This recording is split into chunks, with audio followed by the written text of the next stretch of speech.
Okay, so we're not gonna dilly dally. I'm just gonna get right into this because I actually need to get this done in a timely fashion. Because I have to actually do another stream later. Okay, let's do this.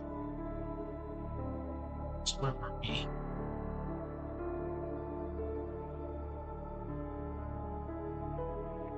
So I'll have at least like an hour to work on this.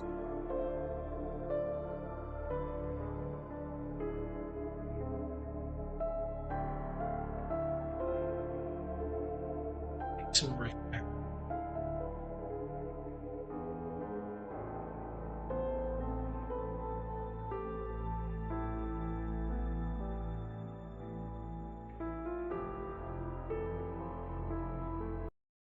Okay, we're going alright too.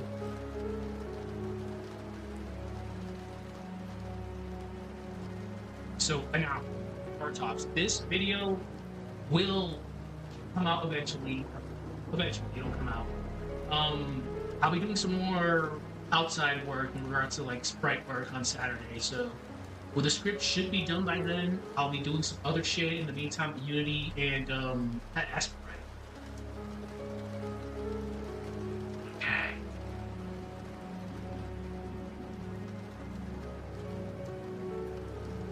Jeez. What the fuck?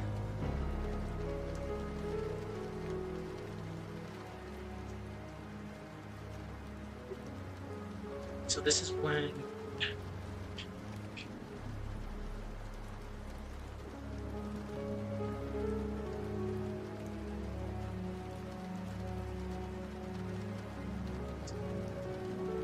dark artist open a voice, distant voice echoing you didn't see.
I'm so on the fence to use hulking, but hulking sounds stupid.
Voice sounds better.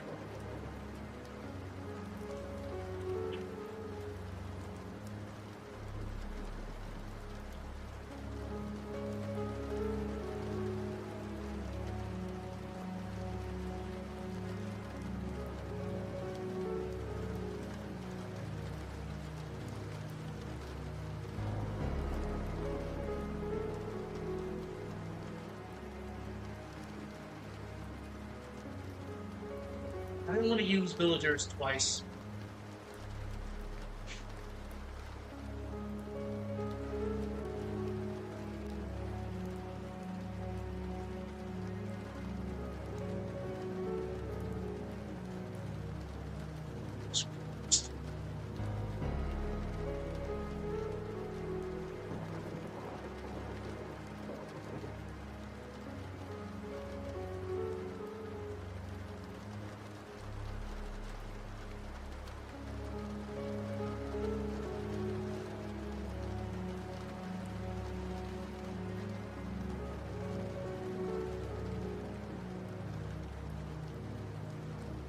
Okay.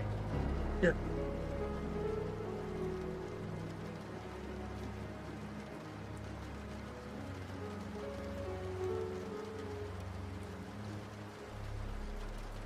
Isaac snapped out of the vision with a sharp breath, his heart racing. That's when he saw the mayor, Jenner, and 3 towering villagers standing near the synergy stone. Isaac and Garrett rushed over. Upon arriving at the group, they made themselves known. Oops. The mayor, having already been briefed by Jenna, had a plan already set in motion. 2 of the men would go ahead and assist the villagers holding back the boulder. The remaining man would who just finished recharging his synergy, would head to save Felix. Simple enough.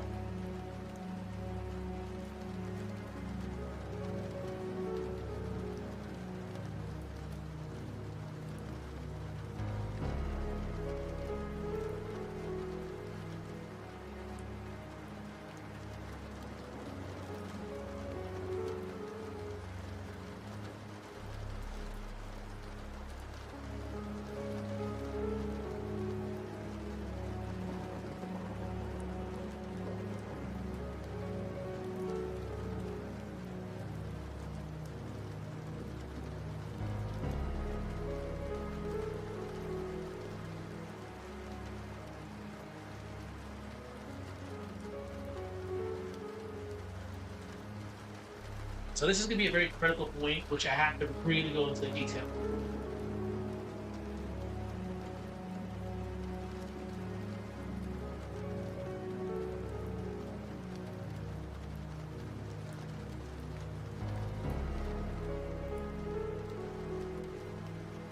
All right, we're not going to go. We're not going to head into that section yet. Just need to think for a moment.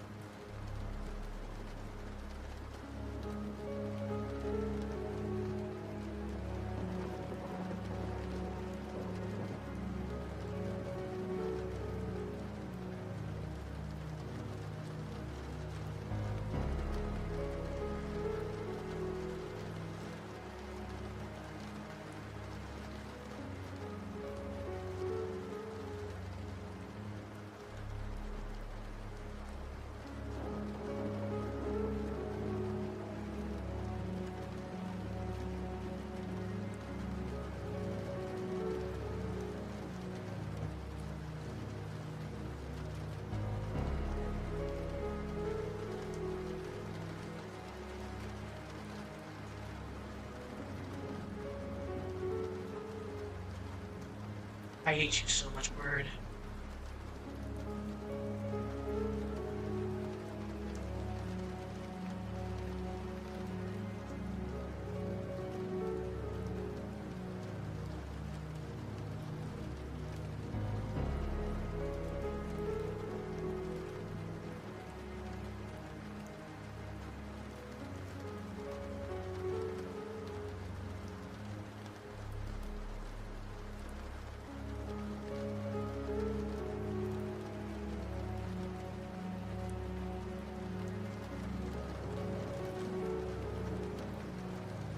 Just don't give it a build up.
Okay, here we go.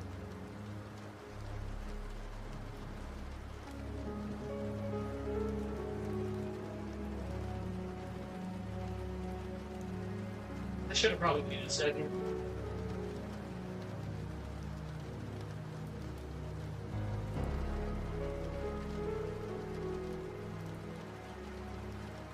I know where to put the mysterious figure.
Okay, we're gonna screw around with Psyche again.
Cooking around. There's a reason I'm doing this way.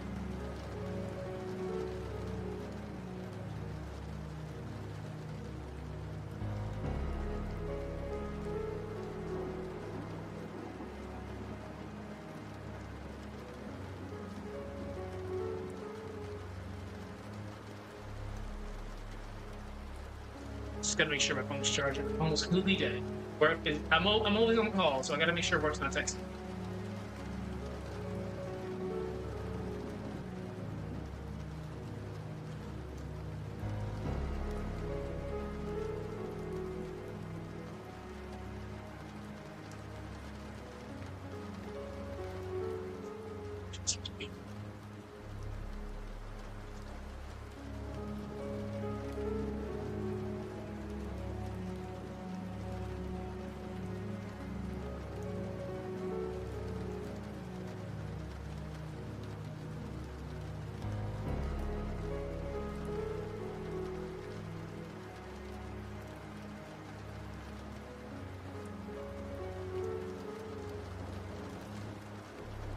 like that.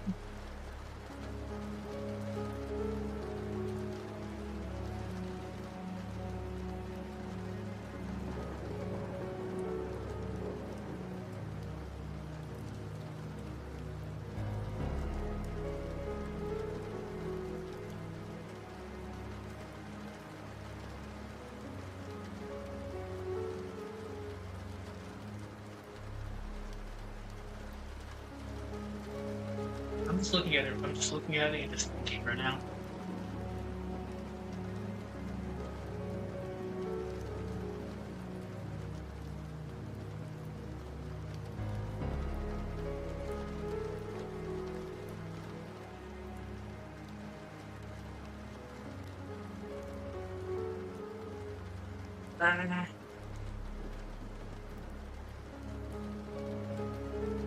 I can come up with something a little bit better.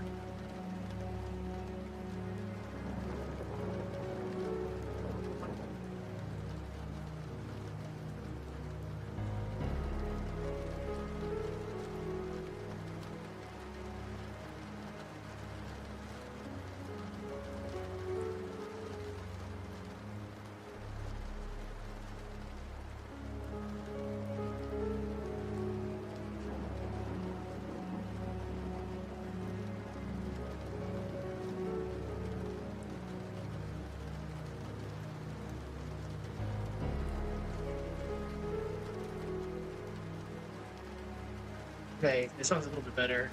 Then I can add.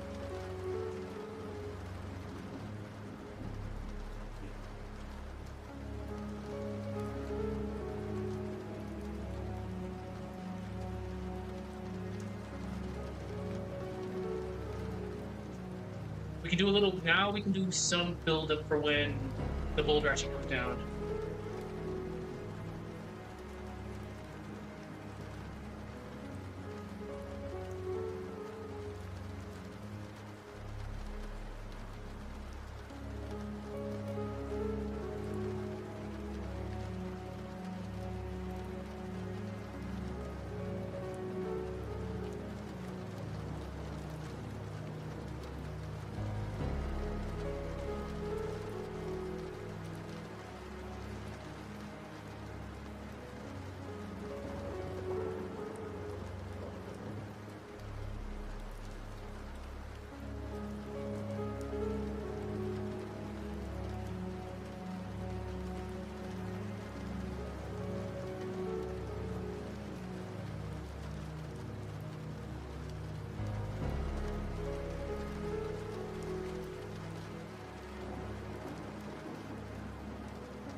As usual, if you're an adult, you can drink. If you're not an adult, please don't drink.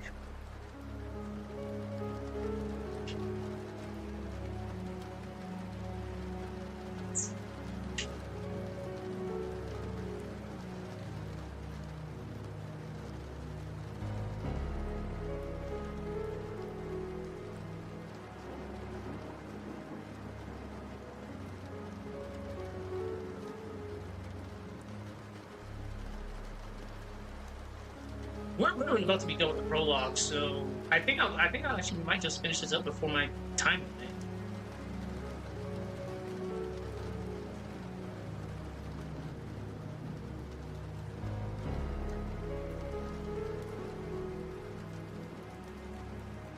Ooh, I think that's something to split into. Before and after. Yeah, that's good.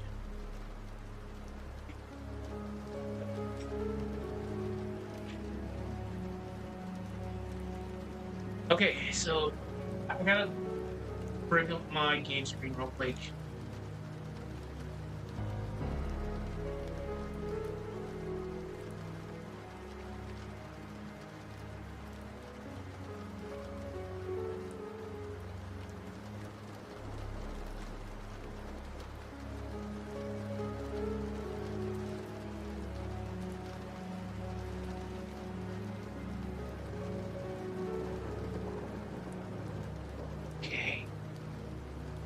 again, we're working on a weird. I'm gonna be trying to fix a certain plot. I'm gonna be trying to fix a certain plot hole. So we ended up deciding in an earlier stream that I would be doing a multiverse angle because this game does have this game has three ways you can go about it. You can save the day, sort of. Not in this game. You can go throughout the game like normal. You can die, or you can just say no to the quest entirely. So we're doing a little multiverse angle. The game, this lore video is still gonna be about this. Is gonna be 95% lore accurate.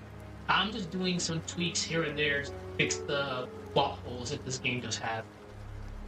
Both games are great. They're amazing games. It's one of my childhood treasures. But people like me who delve way too deep into shit will notice plot holes from a mile away. Shout out Shiba.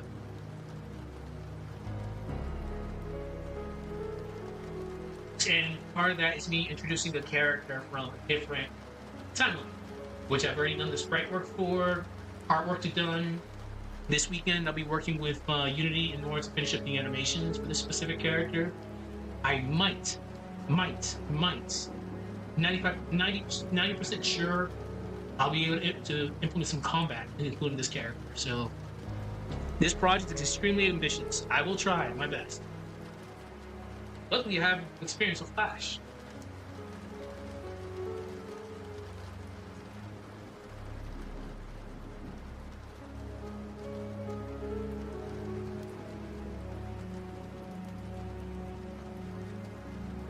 Okay.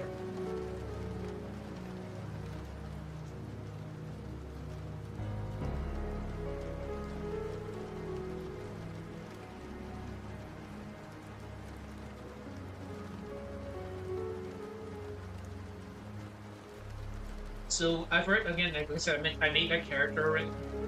I kind of spoiled it a little bit, so it is a cloaked figure. I'm reusing the Garou cloaked figure sprite from Nighttime, where they were concealing their werewolf forms. I just altered it a little bit, so I've already put it in the game. Well, this specific scene, it fits. So what I'm gonna do is, because that other side is blocked off because of boulders, I'll have it show up right there when the boulder's about to destroy the pier over there. Just a little bit out of view.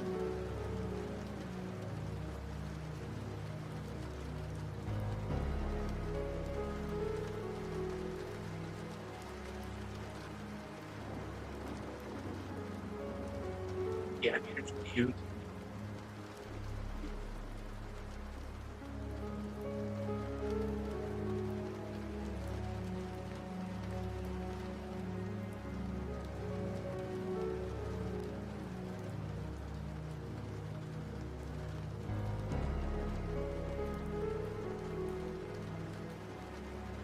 Hey, I think that's good.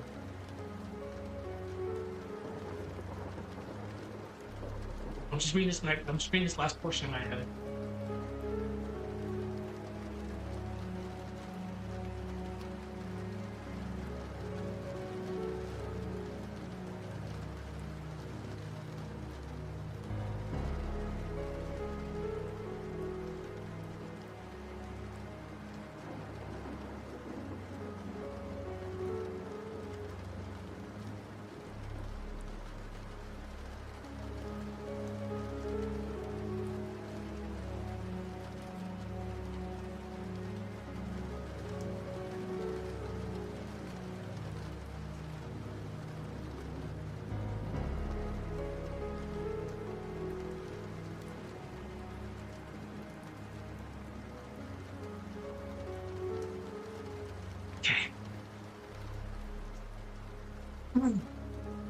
Isaac snapped out of the vision with a sharp breath, his heart racing. That's when he saw them, the mayor, Jenna, and the three towering villagers standing near the synergy stone.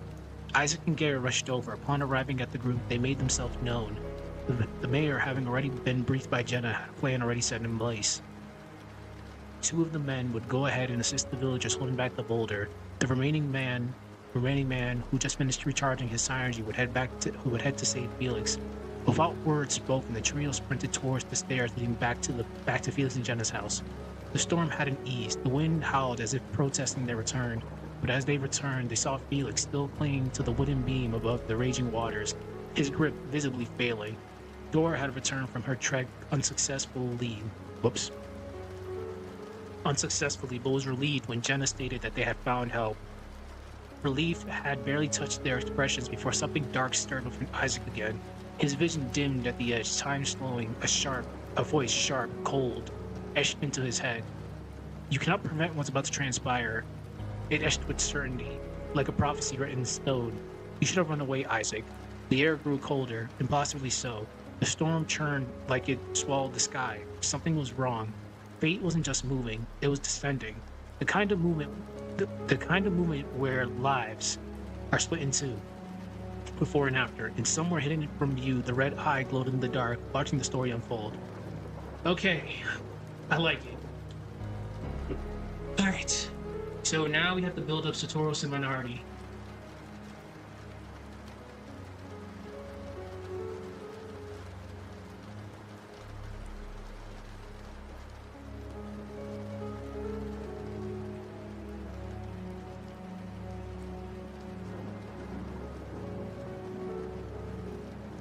We can do a little bit of tomfoolery before we get to that, though.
It helps having rain in the background too, so it definitely helps.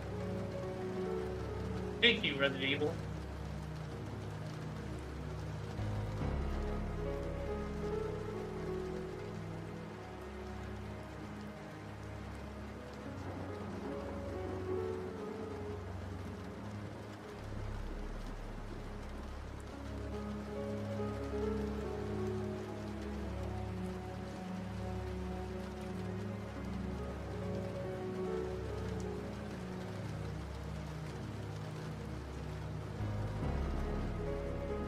I will fix that.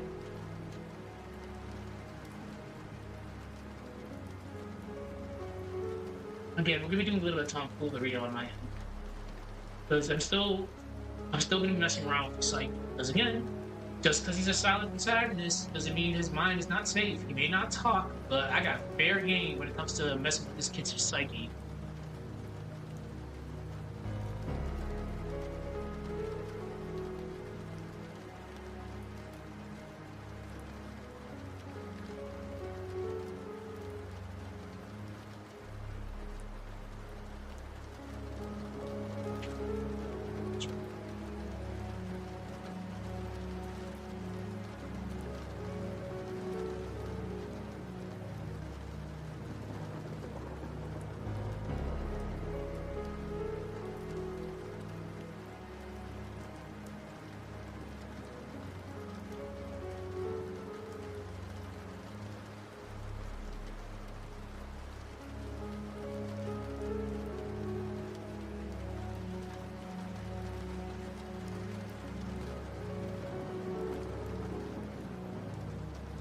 remember, if anything tragic ever happens to you, your body does very strange things. Self defense mechanisms open up. This is where I'm alluding to.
You can see perfectly fine, but he doesn't want to see what's currently happening around him.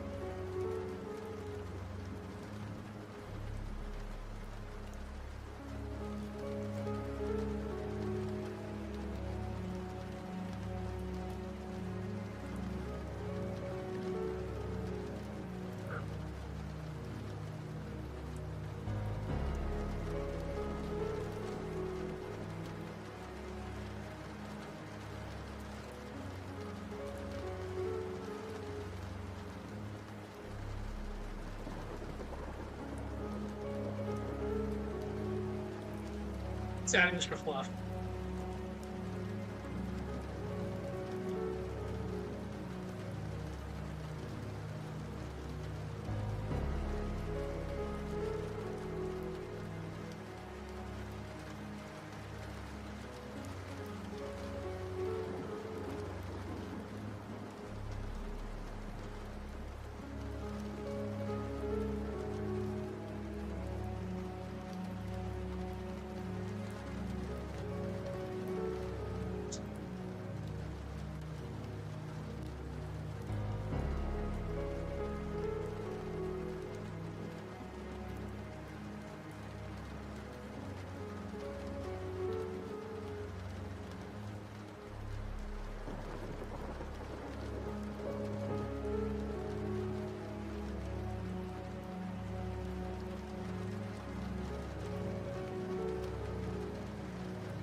Because as we can clearly see, because I have my game up on my left side, Jenna, Garrett too, and Dora are clearly like visibly shaking right now.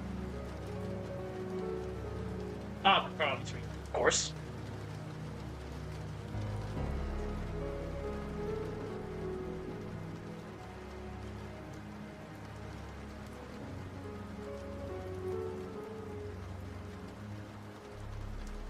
Prologue and Prologue.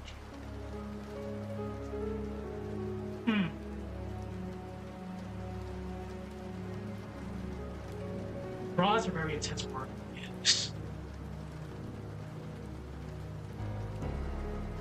We'll just go for it now.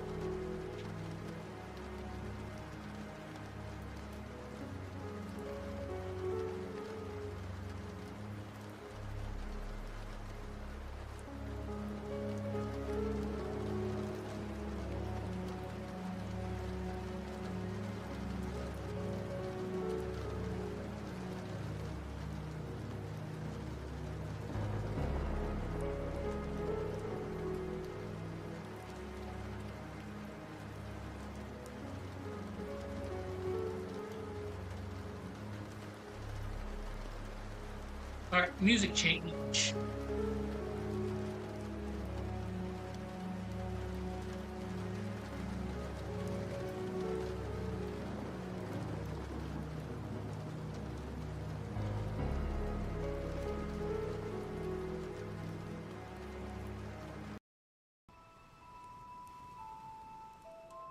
Not Majula. It's a little bit too happy.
Right. Let's put the emotions together into single words. Sorrow.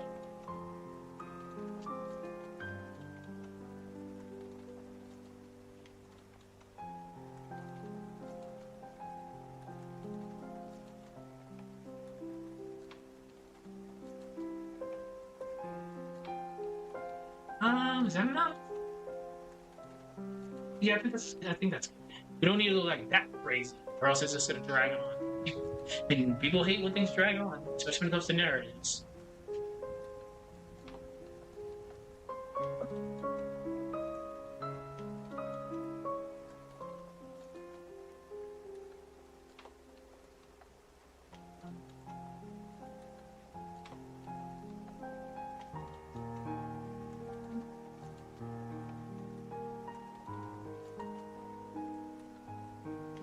I think it's a funny word here.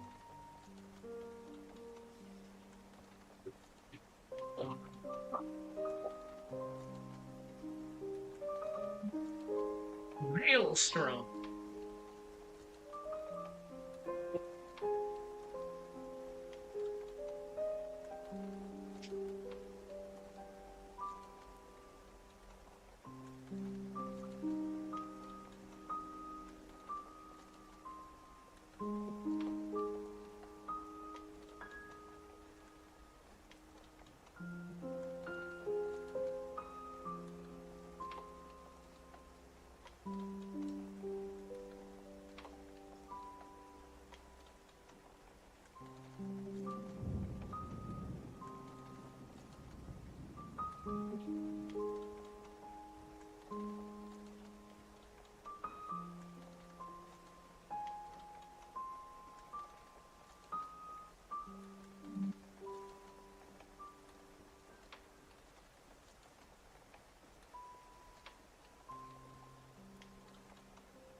So far, I'm liking the way this is sounding right now.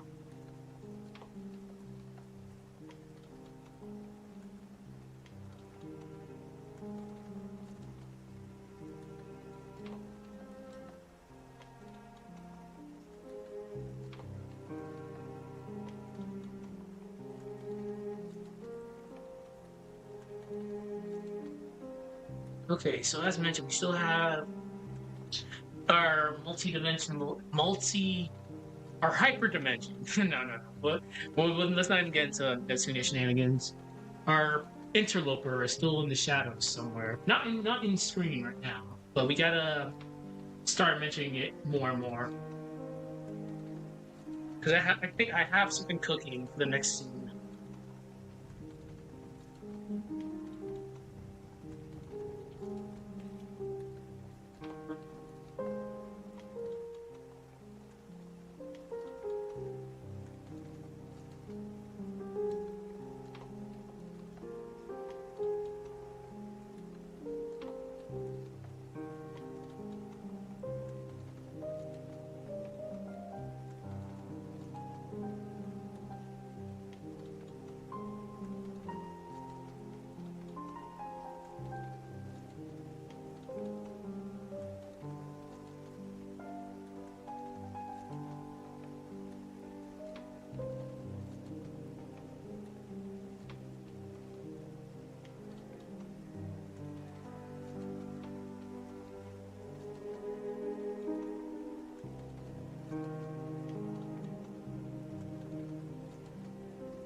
There goes my spelling.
Good.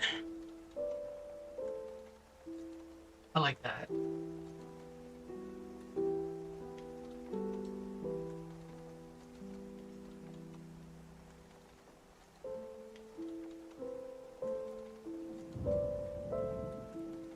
We're almost an hour in already. What? Fuck. Ugh. Okay, I'll finish the build-up, then tomorrow I'll do tutorial seminarity and finally be done with this. Then I can start working on the hard stuff. This is the easy part, sort of. The hard stuff is the stuff I have to do that doesn't involve script writing. Alright, Isaac, who had taken cover moments before, lay still, his body trembling from the aftershock. Dust filled his lungs, his ears rang. Around him the storm still howled. The skies above Vale crackling with thunder as the downpour blurred the world into a darkened haze. But something was wrong. He tried to open his eyes, tried to adjust to the gloom, and yet everything remained black. It wasn't the storm. It wasn't the dust. He wasn't blind. He just couldn't see. Or maybe he didn't want to. His heart pounded in his ears, louder than the thunder. His breath caught in his throat. Then the sound came, wailing, screams that tore through the veil of rain like jagged knives. Jenna's voice, raw and broken, and his mother, crying. No, sobbing. He didn't understand what was happening, not fully, but deep down, in the quietest corner of his soul, he did. Sorrow, loss, fear, dread, confusion. It swirled within him like the storm outside, in an emotional maelstrom that told him the truth before his eyes ever could. Something had been taken from him, something he would never get back. Isaac's ears caught a faint sound barely distinguishable from the storm, a low, deliberate whisper on the wind. Somewhere not far off, beyond the shadowed chaos, a presence lingered. Cloaked in the shadows, it watched with a single glowing red eye piercing through the darkness, unreadable and cold. It waited, patient, silent. Okay, that's good. All right, so now it actually kind of sort of transitions into the Sator's and minority part, which I'll do tomorrow. Then we'll be done, because that's it. After you lose the fight, prologue is done. Jesus. Okay.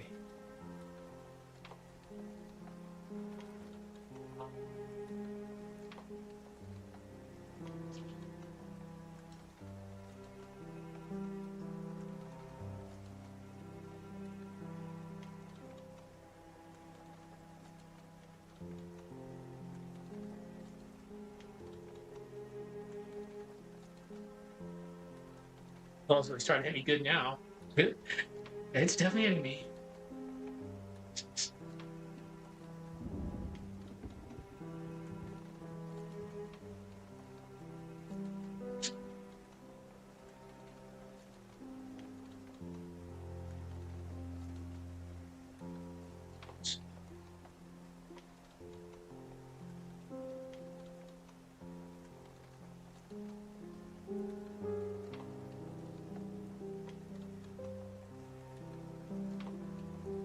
Again, we're gonna do a little shenanigans on my side of his mind.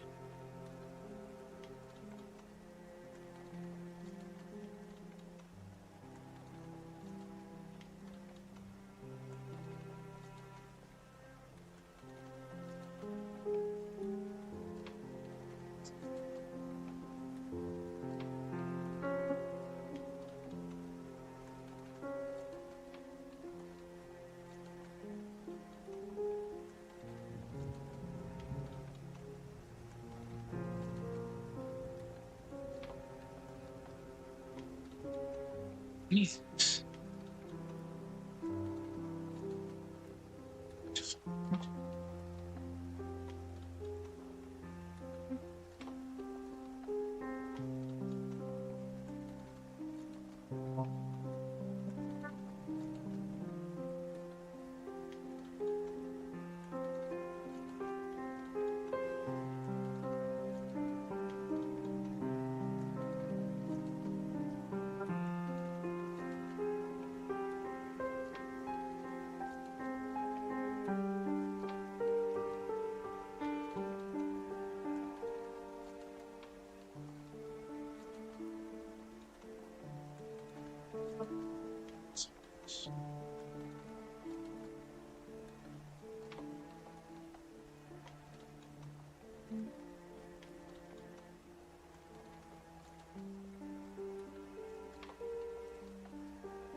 I like the way that sounds.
very bad habit of just ruining people's childhoods.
Some more visions.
I'm gonna use I'm gonna do a little reference to The Witcher, kind of, sort of, like when Siri was asking Yennefer what was she to Geralt, and she awkwardly explained it to her, and at the end of her explanation, called her let's get going, my little green-eyed viper. So we're gonna use a venom sentence right here.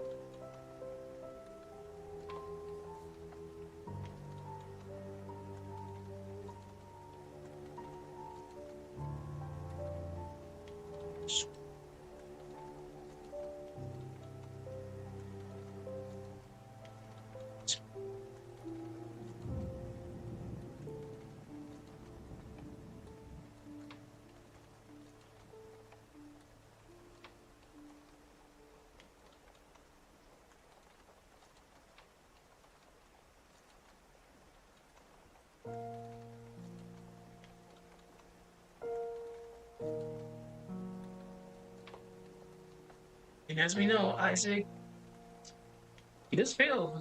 He does lose and fail a couple of times. Mostly fails.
How ironic, since I'm doing the Human Echo lore video too, which is pretty much the same damn thing.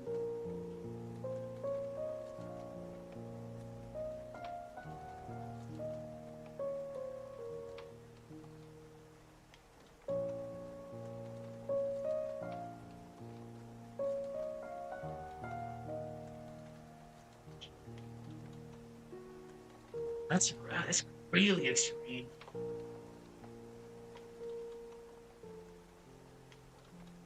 Yeah, that's super extreme. Holy shit. That's well, we'll keep it. I might actually have to change. I might actually have to change that.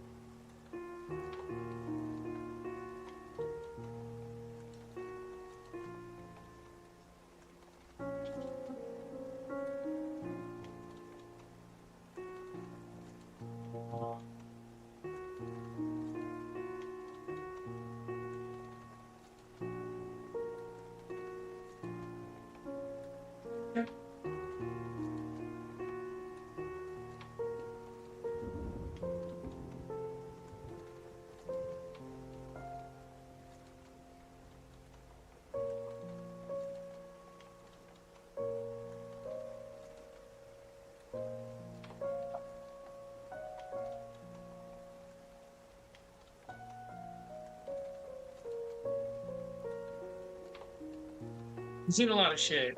Well, pretty much what I'm getting at.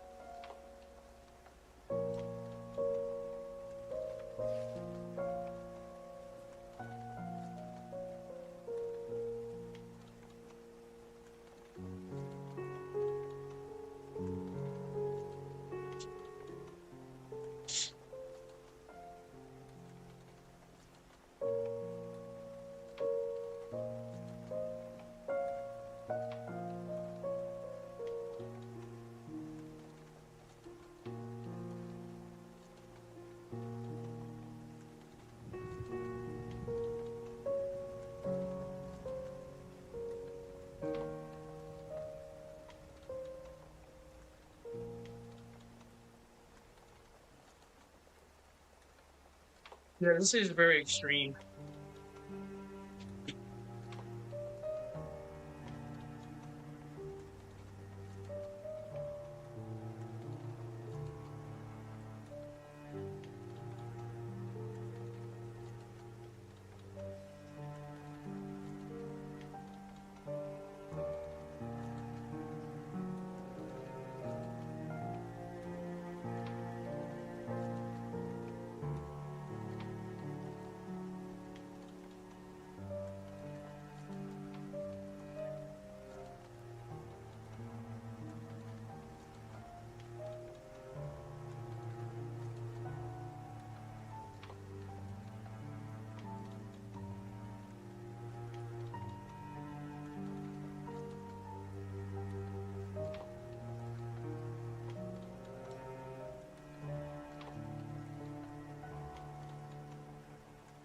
Okay, we can talk about how he's probably feeling right now.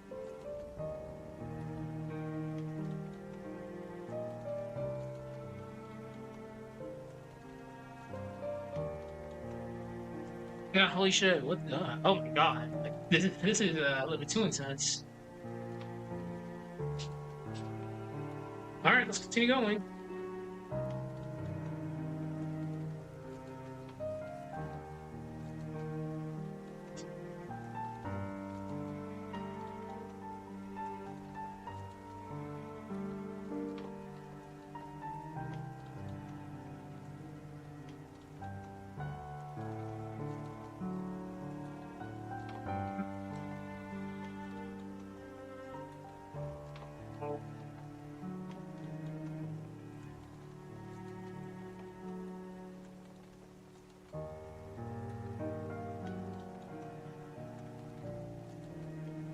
Oh my god!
This we can lead into Taurus or minority, but let's reference the interloper one more time.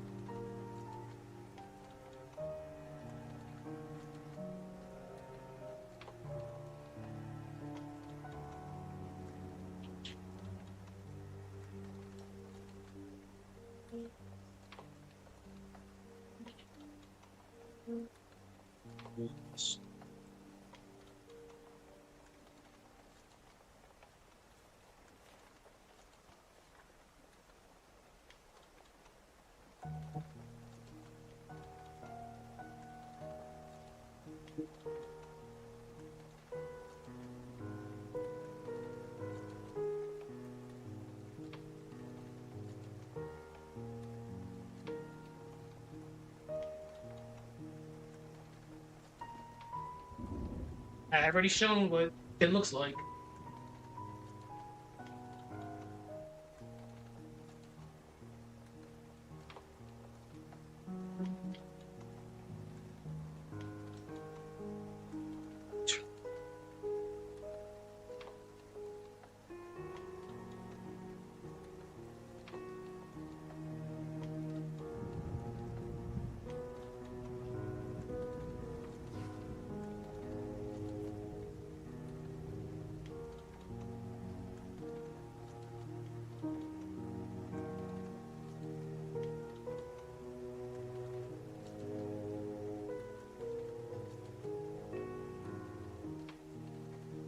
That's a good way to leave it off on a cliffhanger. Then we can do Taurus and minority. Then finally be done with the script. Okay. Isaac, who had taken cover moments before, lay still, his body trembling from the aftershock. Dust filled his lungs, his ears rang. Around him the storm still howled, the skies above Vale crackling with thunder as the downpour blurred the world into a darkened haze. But something was wrong. He tried opening his eyes, tried to adjust to the gloom, and yet everything remained black. It wasn't the storm, it wasn't the dust. He wasn't blind, he just couldn't see. Or maybe he didn't want to. His heart pounded in his ears, louder than the thunder. His breath caught in his throat. Then the sound came, wailing, screams that tore through the Vale range like jagged knives. Jenna's voice, raw and broken. Then his mother, crying, no, sobbing.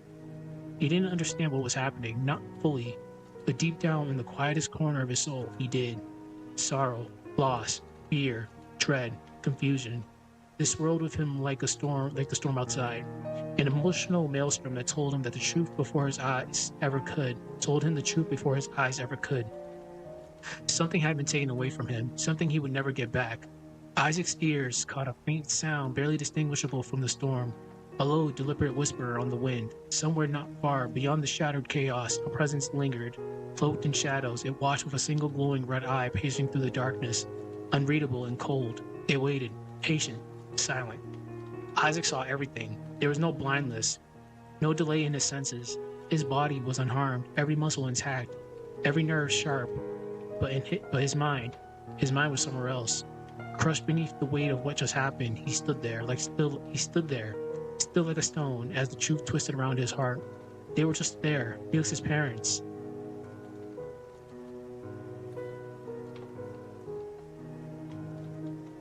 Felix and his parents. His own father, and now, and now they weren't. Now, this is what Isaac's going to say internally. Why? Why did this happen? Why wasn't I fast enough? Why couldn't I save them? The questions kept pounding him in the skull, each more brutal than the last. He couldn't breathe, he couldn't move, and then he heard it. That voice, the same one from his nightmares, the one that haunted the other Isaac. A voice soaked in venom and certainty, whispering the same words again. You failed. You didn't save anyone. And then something shattered within Isaac. A quiet snap. The human mind is a fragile thing, easy to bend, easy to break, even easier to shape. And at just 14 years old, Isaac experienced trauma that no child should ever endure. And it wasn't just grief. It was just death. It wasn't just death. It wasn't just death. It wasn't just death. It was something worse. Something clawing at the walls of his psyche, feeling buried but undeniable that someone or something was pulling the strings of his life. The boy was angry. The boy was devastated. The boy was terrified. The boy was confused. The boy was shattered.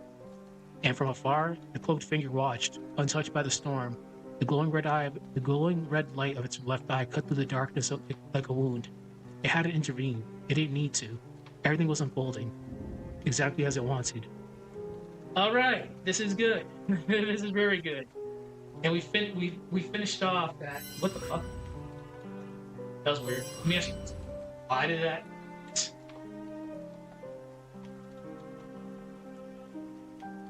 All right, we finished off exactly where I wanted. So we did about an hour and 10 minutes worth of work. Tomorrow, when I get back, we'll actually start finishing this up, because the only thing we have left to do is the Taurus and Minority, and that's it.